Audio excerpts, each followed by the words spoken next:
Lessons from the Parables. Are you a wise and watching Christian? By Beyond Today host, Darius McNeely. Have you ever run out of gas and found yourself stranded on the side of the road? Once I was rushing to a meeting when we ran out of gas. The irony was that we had just pulled out of a gas station where we had stopped to make a phone call. We drove a mile down the road when the car sputtered to a halt. It was frustrating, but I learned a valuable lesson. This reminds me of a song from the 1970s titled Running on Empty. The song's theme was that we get very busy and don't know we may be close to empty in a lot of ways. Could you or I be running on empty? On several occasions, Jesus Christ told his disciples to watch for his coming because we wouldn't know the day or the hour. Learning the fine art of watching that we might follow his instruction requires that we not run out of gas. We have to learn to watch the gauge. How do we learn to wait and watch? One of Christ's parables gives us the key to learn how to watch and be ready when he returns in glory. Known as the parable of the wise and foolish virgins, it's found in Matthew 25. The previous chapter, Matthew 24, is a very detailed prophecy Jesus gave about the world events leading to his second coming. This parable is a continuation of the prophecy, telling us what we must do in light of what he says about his return. So let's look at this parable to understand how we can watch and wait with godly patience for the coming of the Lord. Then the kingdom of heaven shall be likened to 10 virgins who took their lamps and went out to meet the bridegroom. Matthew 25:1. The disciples listening to this would know what Christ meant.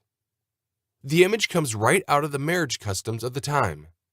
When the husband-to-be had finished preparing the place he and his bride would live, he would come for her to escort her to the wedding. Shouts of, "The bridegroom is coming," would echo through the village as he came for his bride. Excitement would build as people gathered for the wedding festivity and the procession moved through the streets. Now 5 of them were wise, and 5 of them were foolish. Those who were foolish took their lamps and took no oil with them. But the wise took oil in their vessels with their lamps. Matthew 25:2-4. By tradition, the bridegroom would come at night, which is why the virgins needed their lamps. A lamp in this ancient setting was a small handheld clay lamp, which used olive oil as its fuel. Without oil, it gave no light.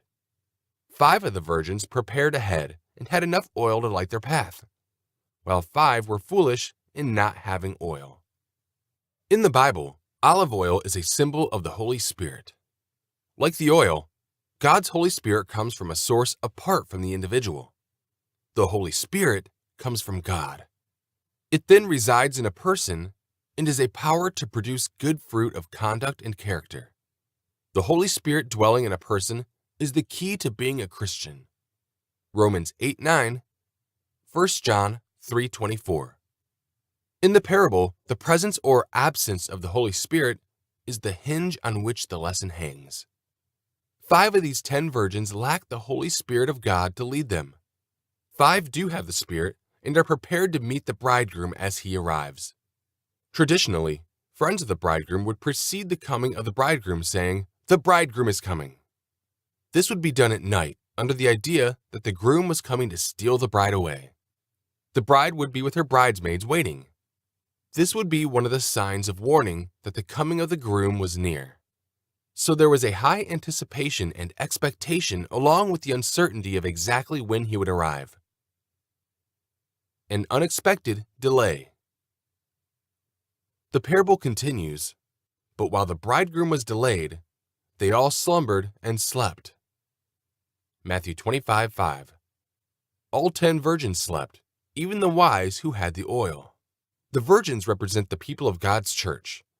And here's a strong admonition for the church to stay awake and alert spiritually.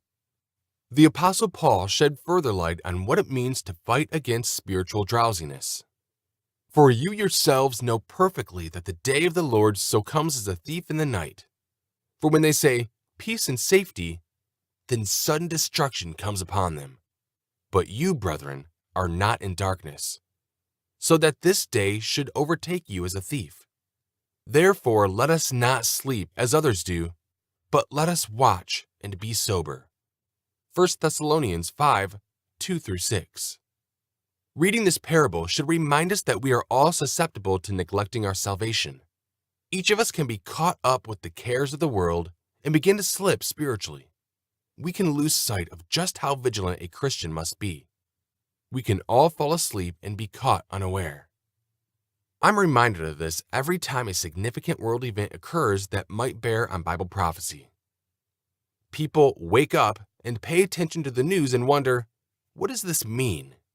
When the attacks of September 11th, 2001 occurred, my phone rang off the hook with calls from people who were startled and wondered if that attack might fit into the Bible's prophetic framework. Churches were filled for the next few weeks, but after the event passed, life returned to normal. If we are not careful, we fall asleep. Jesus then shows what happens when we fall asleep spiritually.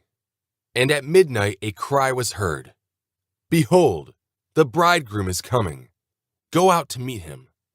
Then all those virgins arose and trimmed their lamps.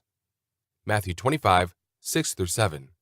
Each oil lamp had a wick that had to be trimmed to work effectively, but it would not burn without fuel. The 5 foolish had their lamps and trimmed the wicks, but they had no oil.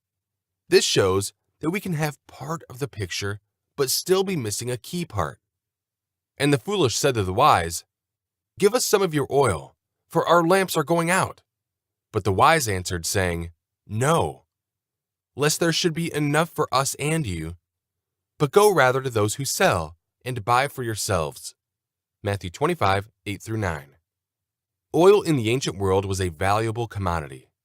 Each person had to ensure his or her supplies were adequate. You couldn't rely on another for this resource.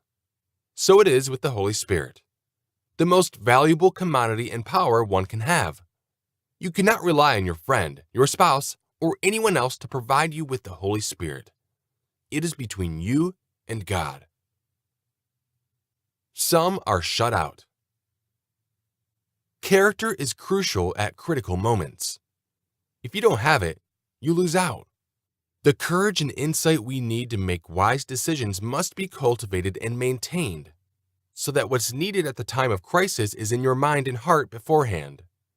Being led by God's Spirit is the key difference between success and failure. The foolish virgins were told to go and buy oil they had neglected to have with them. And while they went to buy, the bridegroom came, and those who were ready went with him to the wedding. And the door was shut. Matthew 25:10.